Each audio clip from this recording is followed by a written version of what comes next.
Hey guys, I'm Evan. I'm Rebecca. And today, or this morning, we took a little field trip. Yeah, we went over to LBS Farms Katahdins over near North Terre Haute, Indiana. We went to the same place that we got Mo from, and she has really incredible lambs, and we're super happy with Mo, so we're really glad that we were able to get another ram from them. Yeah, and even though we bought a ram from the same farm, they have multiple rams in their breeding program, so he is not related to our ram. Yep. So that's, you know, of course that was important to us, but yeah, he's in the trailer right now. But before we let him out, We got to do some moving around. yeah, we got to divide the flock into our breeding flocks, and then we'll show you our new ram. We just need enough to make sound. Come on, girls.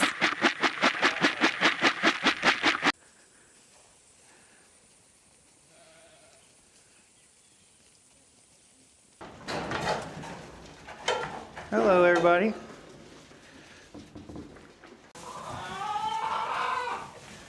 Come on, get in there.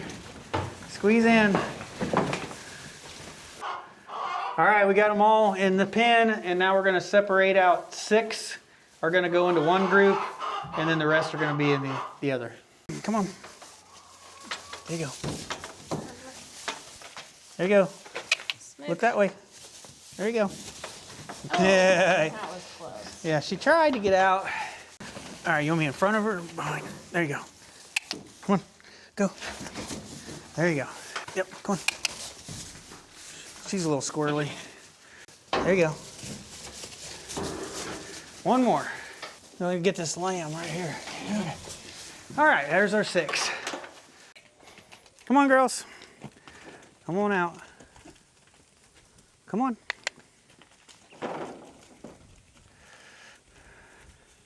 Come on out, Mo. Go get your girls. There he comes. There he goes.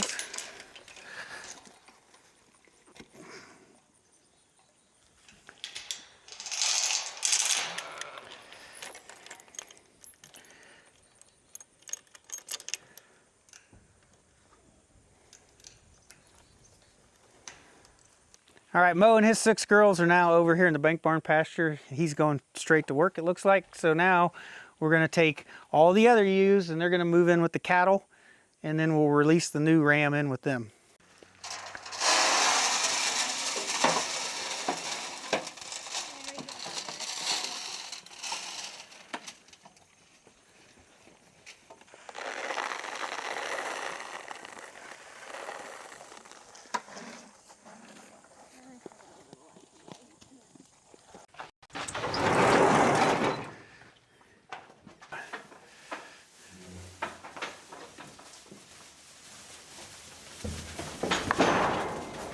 There they go. All right,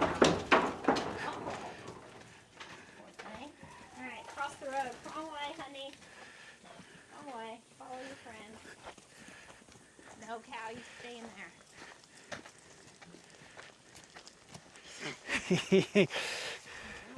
Come on.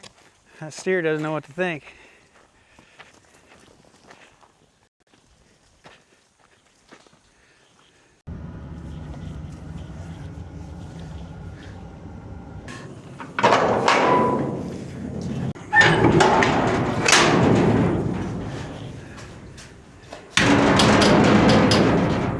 There's our new little ram right there.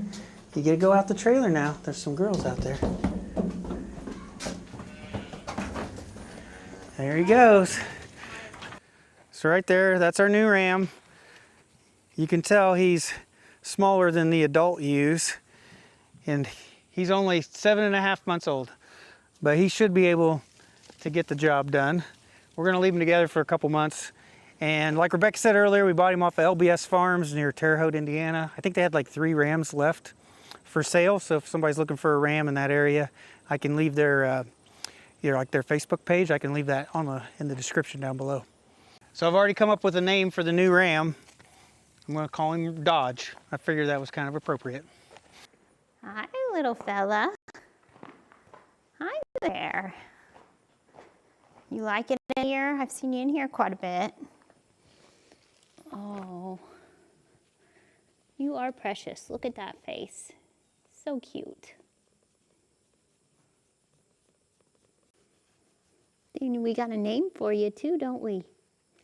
We got a name for you.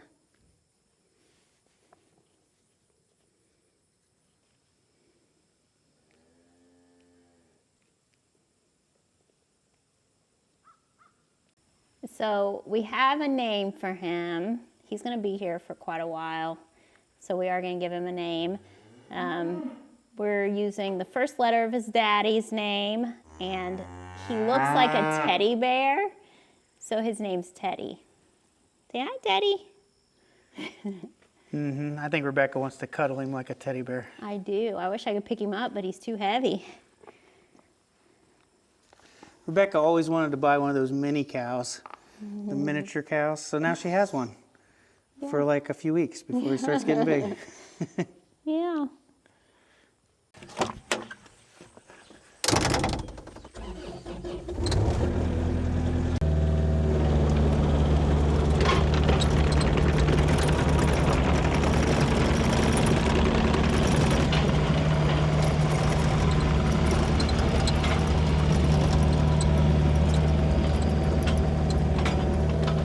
So I did talk to the road commissioner, and he said they were interested in taking all of this concrete here, and they would use that in place of riprap, which riprap is those big limestone rocks that they use to line ditches along waterways, and it will save them, the township, some money. But one problem we have is these pieces of concrete are big. This is probably 5 foot by 5 foot piece of concrete, and there's probably two problems there. One, if they're going to use it as riprap, they're going to want it broken into smaller pieces anyway. And two, that's a huge chunk for me to try to lift up and to put inside of a dump truck. So what I want to do is I want to try to break these up a little farther. I'm just going to try to lift them up and drop them, see if we can break them into smaller chunks. If that doesn't work, I may have to come through and just smack them with a sledgehammer, see if we can break them into a little bit more manageable size pieces.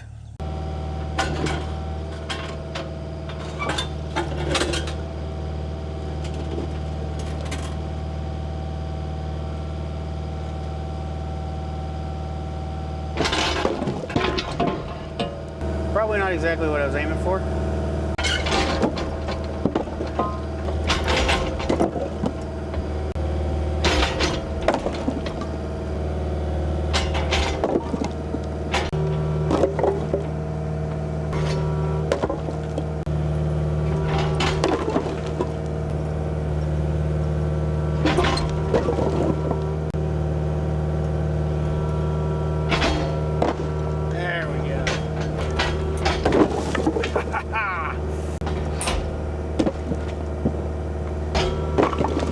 Oh, that was a good one.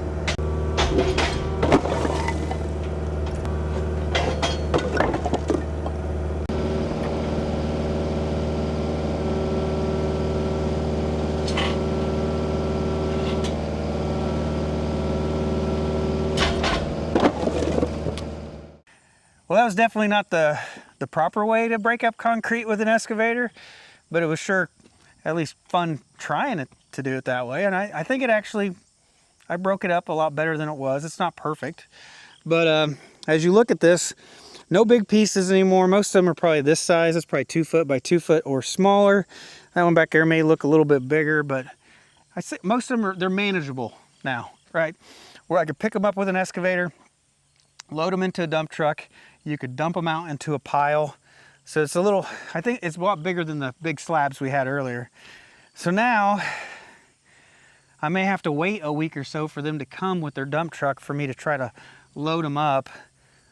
But what I'm thinking is, instead of waiting on them, I go ahead and put a lot of this in my dump trailer, and they're where they keep all their equipment and everything for the township. It's only like 5 miles away, and that's probably where they would store the concrete at. So I don't think it's a far drive, and I'm sure that they probably wouldn't mind me, saving them a trip. So let's go grab the dump trailer and load some of this up.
Well, I'm not sure how many pounds of concrete I've got in this trailer, but I do feel like I've got a pretty decent load right now. I think I'm at a point where I probably should stop. I don't want to get it to where it's too heavy that it can't dump, or too heavy that it's going to be a little hard to pull. But we made a small dent in the concrete. It's going to take several loads, but you can see we still got a pretty decent pile of concrete here. I can tell that it's going to take probably at least 6 loads to be able to get all this hauled off. So it's the next day now, and I'm out here in the pasture. I'm going to work on this high tensile fence. Going to see if I can apply what I learned from Van. So I'm going to go ahead and start stretching wire to the far end, and then we'll tie off there, and then we come back, we'll cut it off, and we'll tie off on this end. Oh, I better turn off this other electric fence. I'll end up getting shocked again. All right, fence is off. Start with the bottom wire.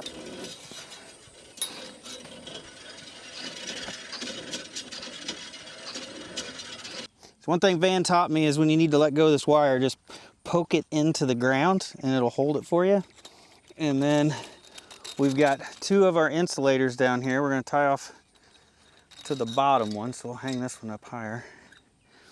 I'm going to pre-bend this wire to fit in this end strain insulator.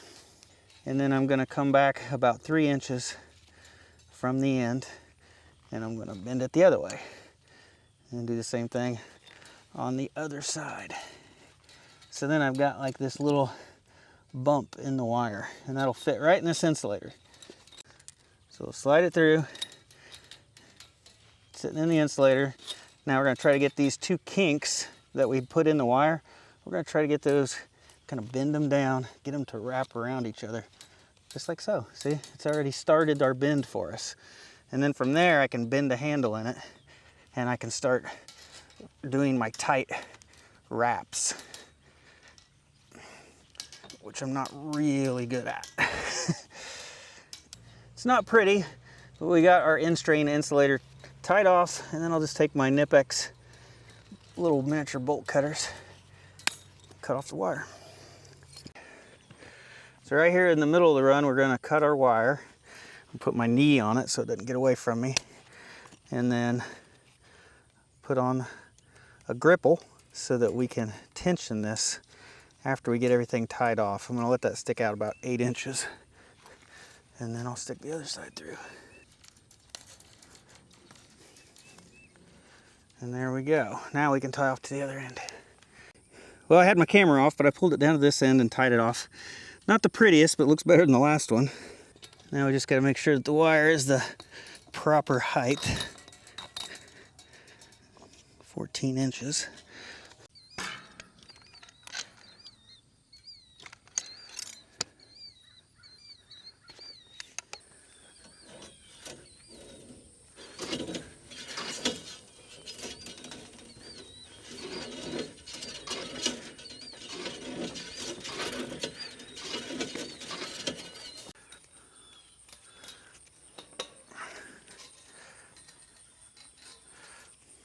Now after I've slipped this knot forward, this is all loose again. So what I'm gonna do is I'm gonna put my foot on the wire, and that's putting tension on it so that it stays straight.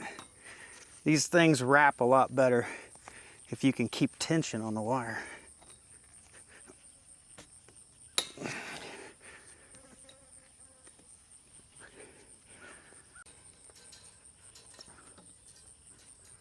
And if you got a tight wrap, it's easier to break it off. All right, I'm going to tie off an end strain insulator. I'm going to do the same thing. This time I'm just going to bend it by hand. And there we go. We got our little, hopefully you can see it. Got a little bump in the wire there. Get that around our end strain.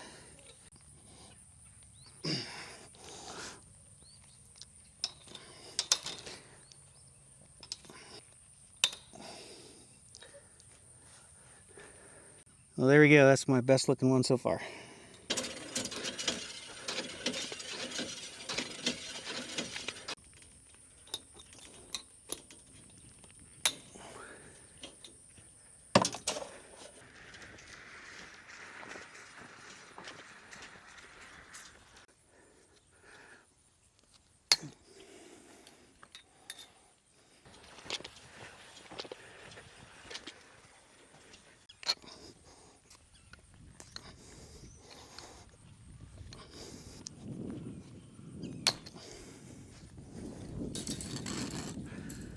All right, I got all the wire installed for the last 2 runs, and now I'm going to put on the pipe braces. I'm going to put on these pin-on style insulators, and that's what's going to keep the wire from grounding out on the pipe brace.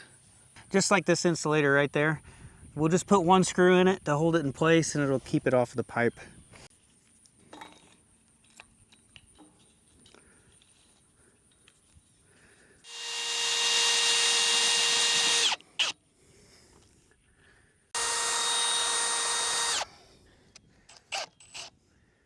So the wire we used on this fence, this is Beckhart high tensile 200,000 PSI wire. This is their harder high tensile wire.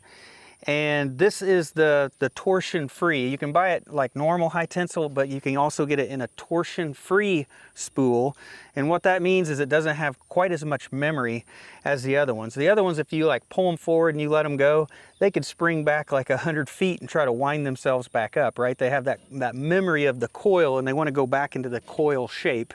Well, this torsion free wire actually doesn't, it still wants to spring back, don't get me wrong, but it has less of that. Like I'm holding it out here, it's wanting to stay fairly straight. I'm just balancing it on my thumb. It doesn't have as much spring back, and it's just easier to work with. So that's one option you can do. Now this 200,000 PSI wire, this stuff's pretty hard. Really hard to bend, tie knots. And they also sell 170,000 PSI wire. It's a little bit softer, it's still high tensile, it's still strong. It's easier to bend and tie your knots. So it might be, if you can find the 170,000, that's probably easier for people who are just starting out. And it'd be easier to work with for the first time, learn how to tie your knots. And it's probably a good starting point for beginners. And then as you get decent at tying the knots, then you can go up to the 200,000 wire and have a little bit stronger fence. So most of the time this high tensile wire comes in like a big roll like this. It's not on a spool, and you have to have this spinning jenny to help unwind it. So these got a lot of different designs to them. Van from Beckhart the other day, he kind of went over this, but our microphones were off the other day, so I didn't have any good audio. But the way these work is they normally have one way to adjust tension so that they have a little bit of resistance as they unspool. So on this version right here, it's got like a normal wheel bearing right here in the middle, and you take this cap off, and then there's a castle nut inside, and you can adjust that, and that'll tighten that bearing up, and it'll give you resistance so that this spins not so freely, and then that way the wire doesn't unspool itself, right? And then other ones may have like a spring that you tighten down in the center to be able to tighten it up. But the important things are, when you load this, you get your wire in here, and you want to tie off your inner tail. You want to tie it off somehow to the spinning jenny. That way when you run out, it doesn't just spring off of there and just go straight down the field. You want your wire tied off so it stays in place. And then anytime you're not working with it, you normally tie the other end off. And on this one right here, you can just take the wire and you can just shove it down one of these uprights. But other ones, you can just take it and you can just wrap it around an upright for you to be able to store it when you're not using it. So if you guys are looking to do any of this high tensile fence, a spinning jenny is definitely something that you're going to have to look into to purchase. That way it can hold your spool wire and help unreel it as you walk it all the way down your fence line. Other than the spinning jenny, the only other tools I had were these Knipex 8-inch bolt cutters. I do try to carry a pair of lineman pliers with me just to help bend the wire sometimes. You don't really want to cut with these lineman pliers because the high tensile wire is actually so hard, it will dent the cutters in these. That's why you have to have these Knipex 8-inch bolt cutters. And then I've got the gripple torque tool to tighten the gripples. That's what we're using to tension up and tighten the fence. You could also use like a ratchet strainer on there and tighten the fence that way. And then the other tool, I didn't use it today, is a high tensile crimping tool. And if you have like a break or certain things, there's certain times you'll want to use that. We used it on all these jumper wires when we jumpered, you know, this electric fence on here. We used crimps. You could have used a split bolt. That was another choice you could have done. So yeah, the thing about electric fence, you can do it there's probably like 100 different ways you can do it. So in the end, no matter what method you use, the important thing is that you get your fence fairly tight, that it's not grounding out on your posts or on your braces, and that you got a nice hot fence that the animals will learn to respect. So I don't have too much left on this fencing project. I just have these jumper wires to run on this new section of fence, and we did put jumper wires on both ends. There's jumper wires all the way down at that end and here, and I plan on doing that on every section of fence. That just kind of gives you some redundancy. So if I would cut this wire right here, it would still be electrified from both sides. So if you did have some type of a break or something, it just helps keep the fence hot. And the other thing we need to do is I still need to dig a couple more trenches, put in some underground wire for a couple more gates on that side. But yeah, I think one more day and I ought to have this project wrapped up. But for today, we're gonna go out tonight. We're actually gonna go eat with some family. So I need to go inside and take a shower and get cleaned up. So hope you guys have a great day. I'll see you in the next one.